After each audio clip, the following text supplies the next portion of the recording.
Adobe ইলাস্ট্রেটরের আজ দ্বিতীয় পর্ব। তাহলে প্রথমে আমি ইলাস্ট্রেটরটি ওপেন করে নিচ্ছি।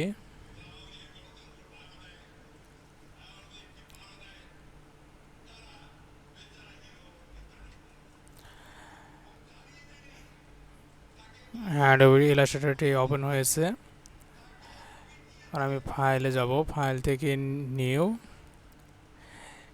থেকে A4 সাইজ সিলেক্ট করে ক্রিয়েট করব।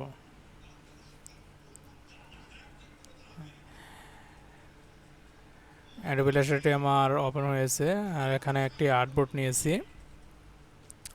এখন আমার এই ইলাস্ট্রেটরটি সেটিং করতে হবে।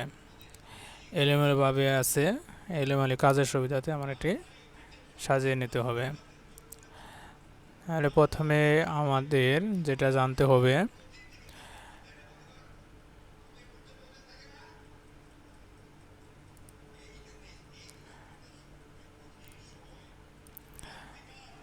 উপরে যেগুলি দেখা যাচ্ছে file, edit, object, type, select,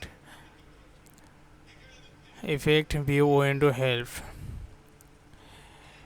এগুলির নাম হচ্ছে মেনু বার। আর নিচে যেটা দেখা যাচ্ছে এই লাইনটার নাম হচ্ছে কন্ট্রোল প্যানেল বা অপশন বার। এরপরে যেটা দেখা যাচ্ছে বাম পাশে, এগুলি হচ্ছে টুল বার। এটা হচ্ছে টুল বার, এগুলি সবগুলি টুল। আর নিচে যেটাগুলি দেখা যাচ্ছে এগুলি হচ্ছে আপনার স্ট্যাটাস বার। এ হচ্ছে স্ট্যাটাস বার নিচেরগুলি। আর ডান পাশে যেগুলি দেখা যাচ্ছে এগুলি হচ্ছে আপনার রোটেটিং প্লেটস, এটা। আর আমি যেটাতে কাজ করব, এই মাঝখানে এই সাদা অপশনটা, এটা হচ্ছে আপনার আর্টবোর্ড। আমি আর্টবোর্ডে কাজ করব।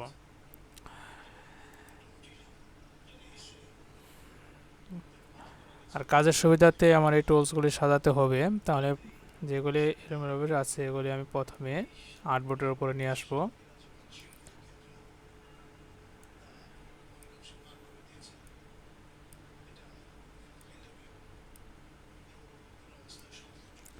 আমি সবগুলি ধরে আর্টবোর্ডে নিয়ে আসলাম, আর এগুলি সবগুলি আমি ডিলিট করে দেব।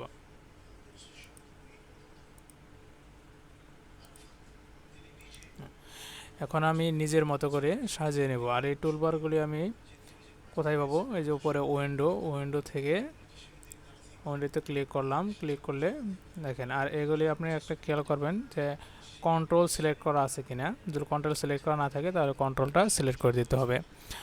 তাহলে এখান থেকে আমি প্রথমে নিলাম কালার, আবার উইন্ডো থেকে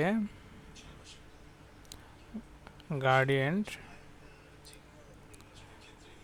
উইন্ডো থেকে গ্রাফিক্স স্টাইল, উইন্ডো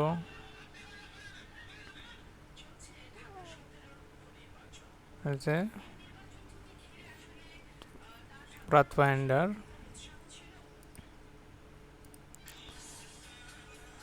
উইন্ডো থেকে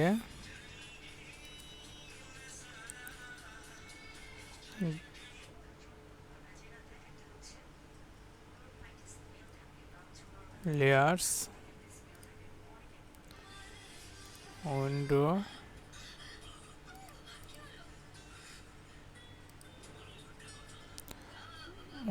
থেকে প্রপার্টিস।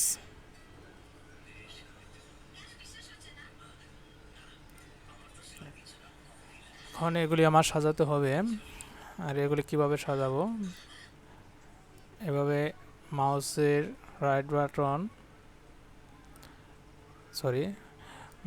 লেফট বাটন ধরে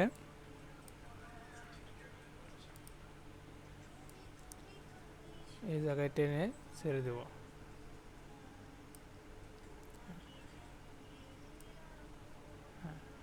আর এখানে ছেড়ার সময় খেয়াল রাখতে হবে, যখন এই একটা নীল রঙের একটা দাগ আসবে ওই সময় আমি ছেড়ে দেব, তাহলে আমার এটা সেট হয়ে যাবে।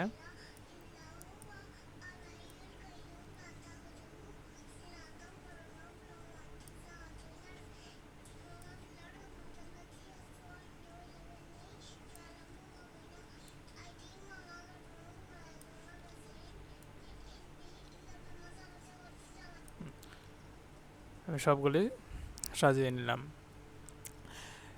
এরপর যেটা করতে হবে, অনেক সময় দেখা যায় এটা এরকম থাকে, টুলবারগুলি এক লাইনে থাকে, আর এটা আমাকে 2 লাইনে করে নিতে হবে। 2 লাইনে করে নিলাম। আর এক লাইনে থাকলে হচ্ছে এটা হচ্ছে এক লাইনে থাকলে আপনার এটা অনেক টুল পাওয়া যায় না, তাহলে 2 লাইনে থাকলে সবগুলো টুল আমার এখানে পাওয়া যাবে।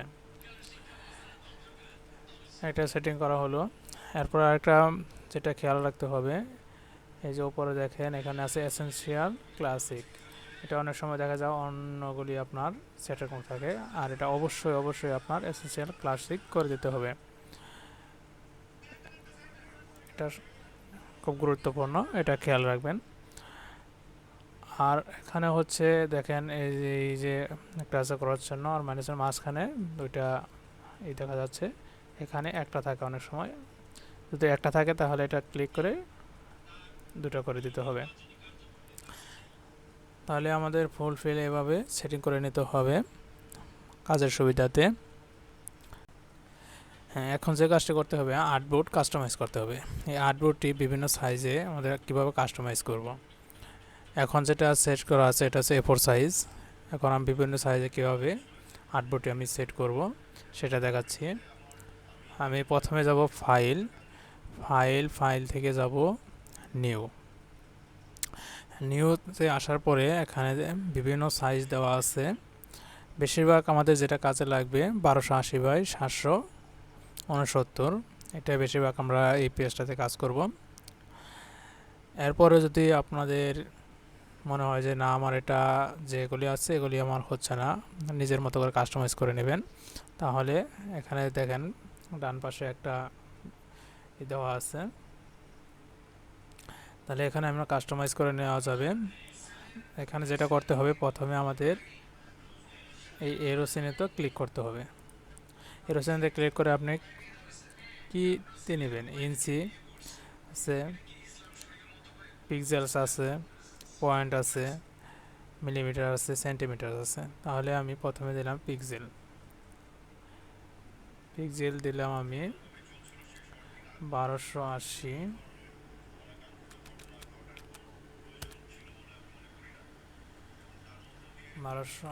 বাই 769।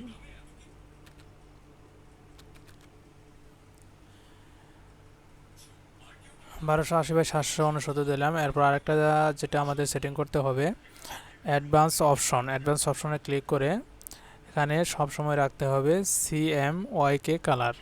এই জিনিসটা আমাদের সিলেক্ট করে দিতে হবে। সিলেক্ট করে দিয়ে ক্রিয়েট, তাহলে দেখেন আমার আর্টবোর্ডটা কিন্তু এখন চেঞ্জ হয়ে গেল। আর আর্টবোর্ডটা আমাদের এদিকে আছে আপনার 1280 আর এই 769। তাহলে আমি আর্টবোর্ডটা সেটিং করে নিলাম। তাহলে এই আর্টবোর্ডে আমাদের কাজ করতে হবে।